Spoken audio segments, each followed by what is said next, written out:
Okay, howdy folks. This is Brian Husky here with chapter 4 of this 2019 archery elk season. And hey, just wanted to say thank you to the folks that have sent emails or texts or whatever, letting me know they enjoy hearing about this stuff. That means a lot to me, and it's definitely a driver for me to keep doing what I'm doing and telling these stories and sharing them with the audience out there that likes hearing them. So thank you for that. And yeah, here we go. Off to chapter 4. This is called Reckless Precision. It was September 24th now, the final full day of my final trip of the season. I was well aware of the circumstance that this would be my last opportunity for archery success in 2019. Looking back, I realized I'd been in the same position 2 years prior, just before taking my best bull. And that's described in the SKYLINES Episodes, the 2017 Rut Reports. Although at the moment, that specific recollection did not occur to me. My dear friend Ian had joined me for this trip, and the two of us had split up earlier in the morning. From a ridge top, we had each pointed in different directions at the sounds of bugling elk, and we agreed we would investigate our respective leads individually. I dropped into a panel of timber I referred to as the storm front, where a great sounding bugle had earlier boomed out of. A few minutes into my descent, I had a good bearing on where I thought the bull was located, and a powerful bugle followed by a sequence of chuckles confirmed that I was getting close. I slowed my pace to 90% creep and set my eyes to 100% scan as I carefully stepped my way through the thick timber and downfall. Minutes later, I'd advanced 100 or so yards, and like an airliner coming in for landing, lowering its flaps and landing gear, I reduced my speed even more and knocked an arrow. And I bumped my eyes to 200% scan. My movement now resembled the pace of honey pouring from the freezer, and I paused at the slightest clues to analyze where I could expect to land my eyes on elk. The wind here on this panel of timber I refer to as the storm front had proven as reliable as anywhere I'd hunted. Over the course of the season, I'd hunted this south-facing slope 5 times previously, and each of those times, the wind had been a steady push from south to north.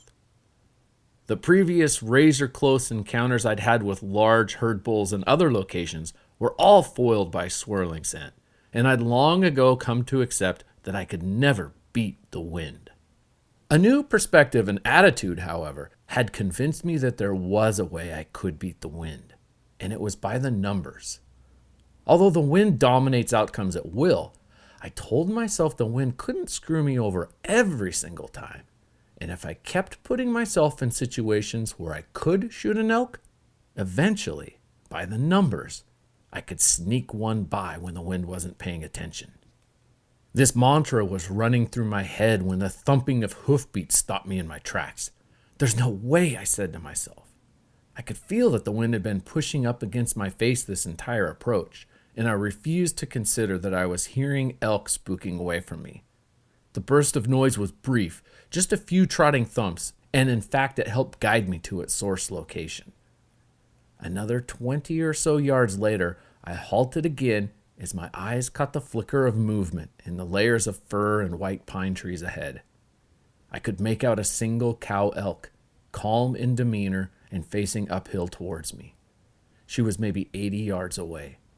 A powerful bugle startled me, and I purred at the potential this scenario was shaping into.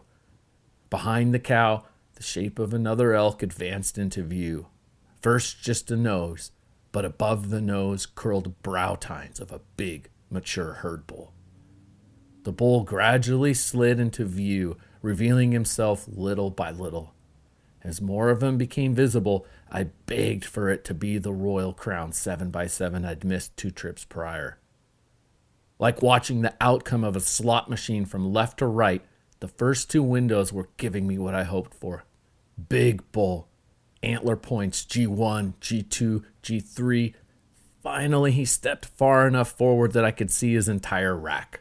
A bold 6x6 emerged, minus the stunning crown points of the bull I was hoping that he was. All the same, It was hardly an actual disappointment.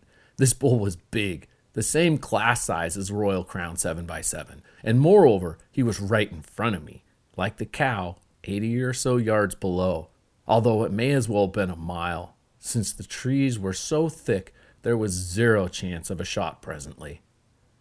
But this situation was already golden. Several factors pumped my confidence. First off, the wind was steady, and I was as sure as I could be that it would remain that way. Second, I was already almost within range, confident in my shooting up to the mid-60 yards or so. Third, off to my right were multiple openings that could serve as shooting lanes if the elk passed through them. Straight ahead and to my left was less promising.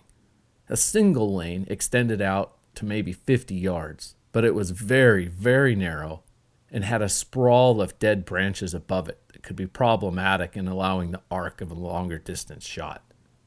Right in front of me was a pretty open lane, although it only worked from about 10 to 20 yards deep, and it had a large tree trunk right in the middle of it. Fourth factor was there appeared to be only these two elk. The rest of the herd could be heard milling about much further down below us, along with another bull whose bugle was slight and fluty. From the air, I could imagine that this herd was dispersed among this timbered slope, with the herd bull and his cow at the far uphill perimeter. And that's exactly where I stood. Now, the final factor I enjoyed was that these two elk were pointed my way, making it possible, if not likely, that they would continue in my direction, and, I hoped, pass to my right where I'd have a clear shot at either one of them. Either one of them. Yeah, that was one thing I was wrestling with in my head. The fact that given this was indeed my last hunt on my last day, and I would take any elk at this point, even this cow. The thought of shooting a cow with a herd bull right behind her was uncomfortable to say the least. Not unacceptable, but certainly made me squirm. I mean, I'd made so many gambles this far on the season, and faced with the ticking clock and the risk of going home empty-handed and eating tag soup, I'd accepted that I would shoot any elk I could. Which meant passing a clear shot on this cow would be yet another gamble that I did not plan to make, assuming she presented one before the bull, which was highly likely given that he was following her. And so I confirmed, as hard as it was, that I was going to take a shot at this cow if it developed. A cow, after all, is better than a skunk. From where I stood, I could only make out small patches of each animal. I could see a foot here, an antler tip there, ears flickering and such. I studied the ground ahead of me intently. When considering shooting lanes and opportunities, inches matter, and decisions are based on variables that are just too hard to guess. If I try and advance to step towards the elk, I'll only lose this shooting lane in front of me, and then I might have to go about 10 yards before it looks like there might be another opportunity for shooting lanes over here and there. Yeah, staying put, I knew I had this one micro lane at my 12 o'clock, and several more at my 2 and 3 and 4 o'clock positions. If I tried to move closer, I'd be forfeiting the lanes that I had with only a hope of other lanes at all. I felt like a chess player, studying the board and imagining possible outcomes of moves 2 and 3, 4 moves later following that. My eyes were not convincing me that better positions were feasible. The twig snapped under my boot. It felt the size of a toothpick, and simply shifting my weight caused its crisp report. Ears perked to attention, and the gaze of both the bull and the cow locked on my direction. There is no way I am moving, I said to myself. Fortunately, the bull was far more interested in the cow than any tiny squirrel-sized sounds trickling through the woods. He pushed up closer to her now, invading her space and prompting her to trot a few strides uphill. And yes, closer to me. His disruption overrode the tiny sound that I'd made, and both elk resumed at-ease activities. At this point, the cow was advancing closer to me in the shooting window at my 12 o'clock. She was around 30 yards at this point, and just to the right of the narrow open space. But both elk were clearly on leisure time. No rush to move or to do anything besides just stand there, sniff the air around them. Blocks of 5, even 10 minutes passed with the elk just standing there. None of this really bothered me. I have the patience of a granite boulder when in the company of elk. But aches and pains in my body were marking time by the second. Other than shifting weight from one foot to another, I had not moved now for over half an hour. Just for fun, try standing perfectly still for half an hour sometime. It sounds easy, and at times it is. But in full disclosure, I carried with me this pesky ailment, this jacked up back and shoulder that Jay Peterman from Seinfeld so eloquently described as one gargantuan monkey fist. This fist of knotted rhomboid muscle had been haunting me since back in August. At home, I could deal with it. A quick internet search of the condition described extended computer desk work, rowing, overhand tennis serving, and heavy backpack use as primary triggers. Check, check, check, and check.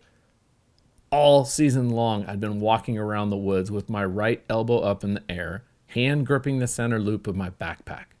This was the only position I could temporarily relieve the knotted, cramping pain that accompanied every minute I wore my heavy hunting pack. For each mile upon mile I'd covered all season, this was my default form. Never comfortable, but the back and forth pattern I followed would usually keep my whining groans at bay. That and a lot of ibuprofen and Tylenol. But now, besides holding my bow vertically with the arrow nocked right in front of me, the dull, tightening Charlie horse in my neck and shoulder was consuming my body, my posture, my form, and my focus. I was beginning to sink beneath the weight of my pack, sagging and compressing like melting ice sculpture in the sun. I needed to stretch. I needed to get this pack off my back. I just needed to move. All these distractions were going through my head as the bull and cow continued their dance, their romance, as nature would have it. He was courting her after all. And once again, he made another advance, charging up behind her, testing if the moment was right. But once again, the cow trotted ahead, preventing the bull from getting a chance to mount. This latest surge pushed both her and the bull right through my only shooting window at a rate and angle I didn't even consider attempting a shot. They were now both past my 12 o'clock shooting lane, safe in the thick tangle of trees that filled everything from my 6 o'clock to 12 o'clock. Yet they were even closer than ever, each within 30 yards of where I stood.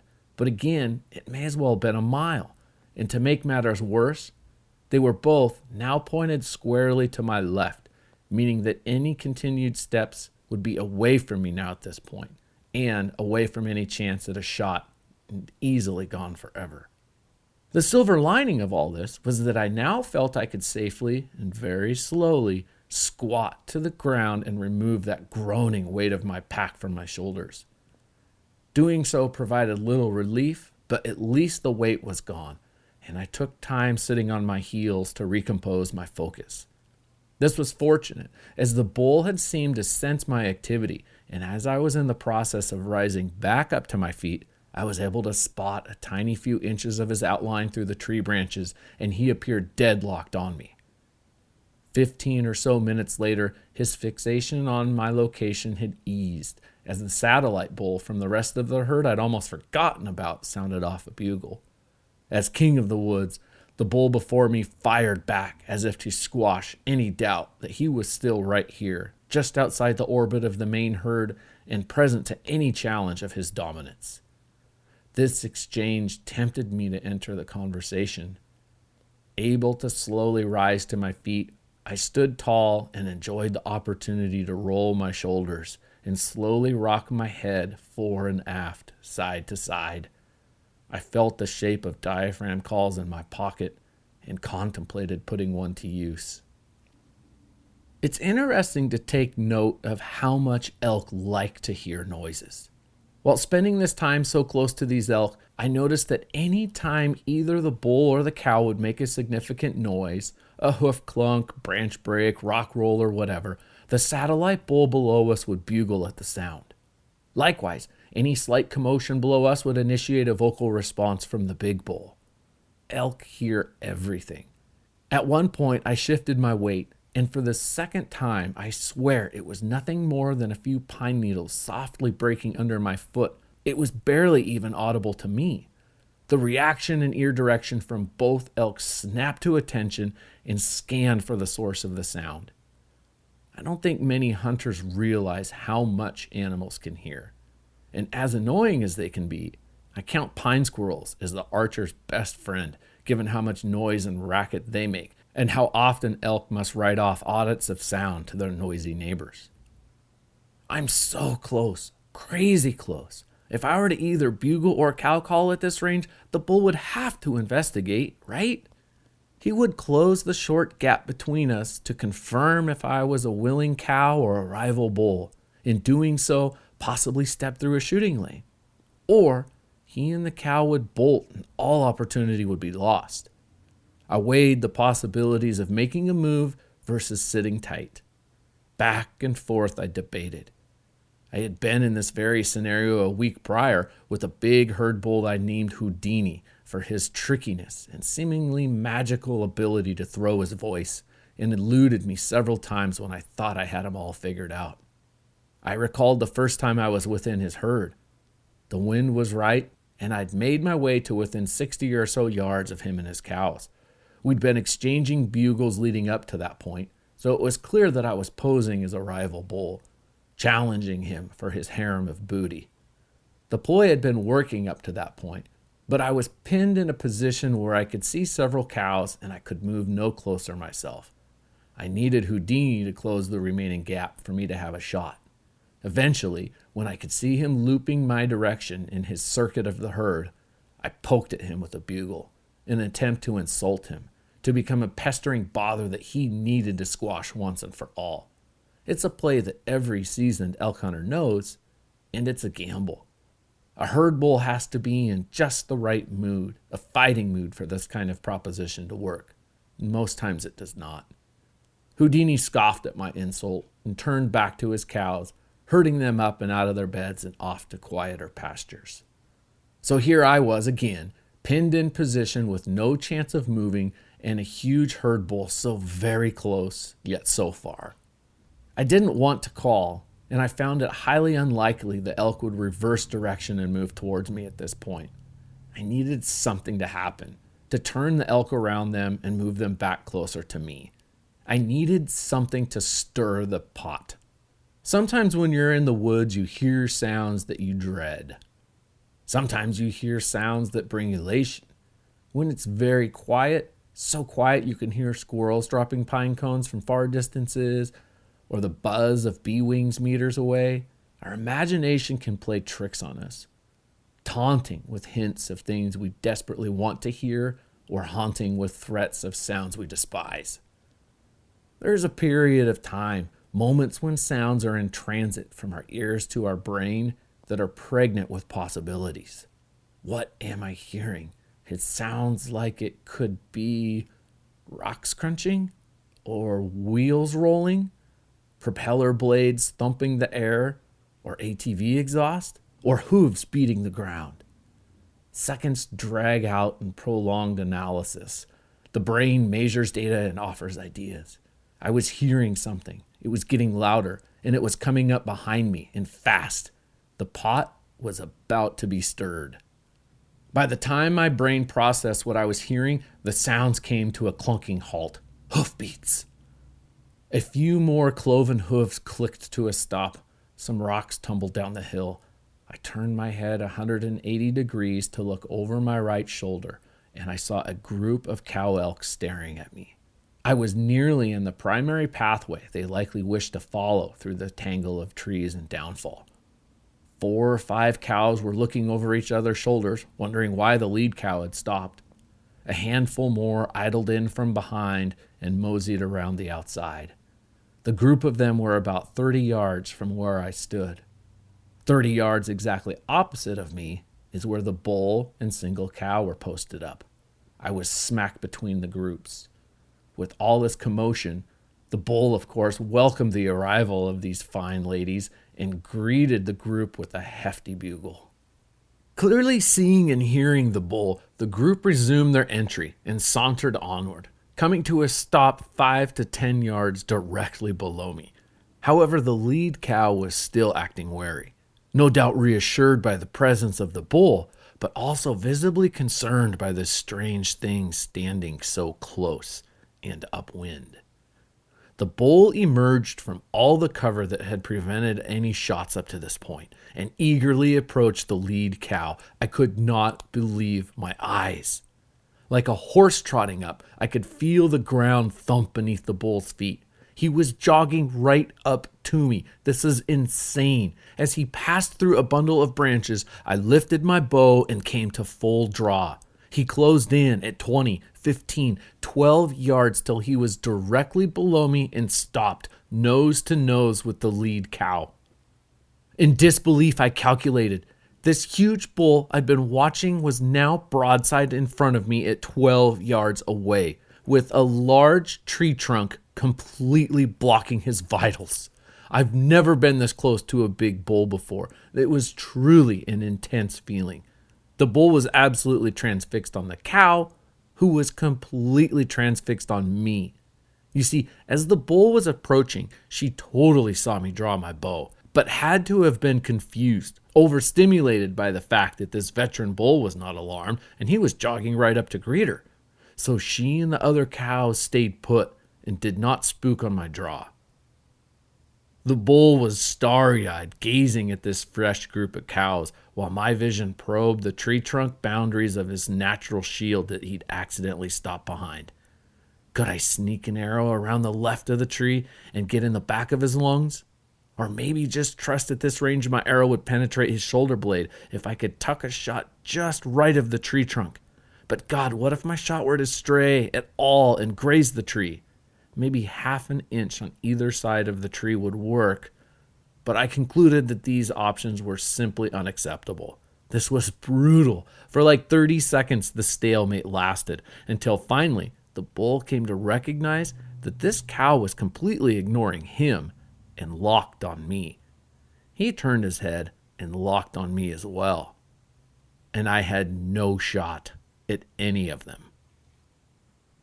Another 30 or so seconds passed and nobody had flinched. At this point, the entire group of elk had sensed danger thickening the air. I felt the burn of every elk staring at me, picking me apart in ways that I was a foreign object and did not belong where I stood. With each second that ticked by, the tension escalated, reducing the likelihood the bull would leisurely take the single step I needed for a shot, and more likely that everything was going to erupt in a chaotic mad dash away from me. I imagined no chance of getting a shot in that scenario. And that scenario was exactly what happened next. Like Olympic divers shooting from their blocks, the elk lunged in unison through the web of trees, branches, brush, and arrow-deflecting objects of the sort. I recall sidestepping to my left, squatting at my knees, and bobbing my head side to side, trying to find any clear lane through the trees in which an arrow could pass. I located the zone that looked somewhat clear, and it was small, but it looked somewhat open enough, and more importantly, it was in the path of where the bull was charging. I just needed him to pass through it. Blurting out loud, my goat bleats begged the bull to stop, but to no avail. This encounter was plainly too close to coax any of the elk to halt their barging dash. While holding full draw pose, my left eye tracked the bull's massive body through the tiny peep in my bowstring, while my right hand navigated the needle point sights of my pins, attempting to land pins on tan hide. Like the fighter pilot scenes in Top Gun, except there's no missile lock that grabs and holds the target once moused over. In my periphery, I sensed this pursuit approaching the single lane that a shot could be possible. I slid my pins off the running bull and ahead to the narrow opening. He was running directly away for the most part, however slightly angling to the left and approaching the hole I could shoot into. Just as necessary, he entered that precious slice of negative space in a scene otherwise littered with arrow-stopping wood.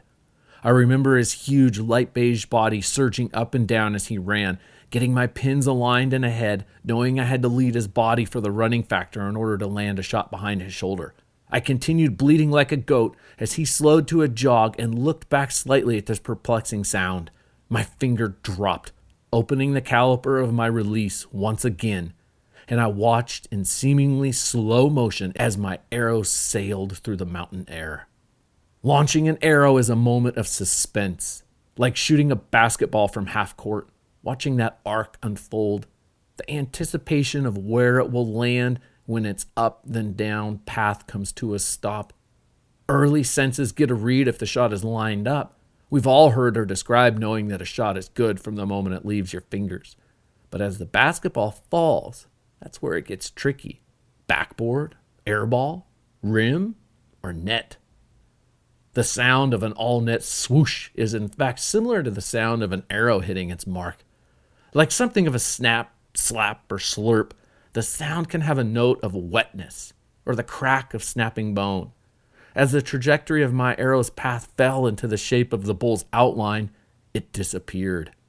Audio chimed instantly with a slapping wet report. As he crashed away through the timber, a tiny mark appeared. Somewhere midway up his body is all I could really tell. I thought it was a little high and back, around the last of his ribs, maybe. One thing was certain. I knew I hit him. And based on the angle and the center mass location, I knew the strike was fatal. I dropped to my knees, quickly set my bow on the ground, and pulled the hood off my head so I could cup my ears with my hands and listen. Crashing and thumping hooves filled the air, and though my eyes were closed, I imagined what was taking place. Sounds of running elk faded, and then all quiet resumed. Moments later, another barrage of sounds crunched and crashed through the air, followed by a crescendo of hooves fading, falling further and further into the void. I could paint pictures in my imagination of two different outcomes. Either that of the bull losing his feet and falling to the ground, dead, or that of him resuming his retreat from the area with a mortal wound and uncertain eventual outcomes. I'm no stranger to this situation or all the emotions associated with it. 13 times before I've watched my arrow disappear into bull elk. Results and outcomes have varied. I've never watched a bull hit the ground. I've never even heard one hit the ground for that matter. But I've listened to all of them beyond where I could see. I've seen my arrow land in bulls in places I thought were absolutely perfect and yet never recovered them. I've seen my arrows hit in places that instantly filled me with regret, and with a few I've been uncertain exactly where my arrow went. Each time I've dropped to the ground to focus on listening for clues, take stock of the situation, and get myself grounded in reality in measure of optimism. My shot could be called reckless, but it was executed with precision. I know what I'm doing. I am, in fact, a veteran elk hunter, archer, and marksman. Experience has led me to a place where I can call myself these things. And every shot at a living animal is reckless, as we do not absolutely control outcomes. We can only try our best for the desired results. We apply our skills, our best intentions, our hopes and dreams to harvest wild animals, whose fate is to leave this world eventually in ways worse than bullet or arrow, yet rarely considered. When the moment arrives, we take our shot with reckless precision. Hey, thanks for listening and coming along this far. Stick around and watch for the 5th and final chapter coming up here soon.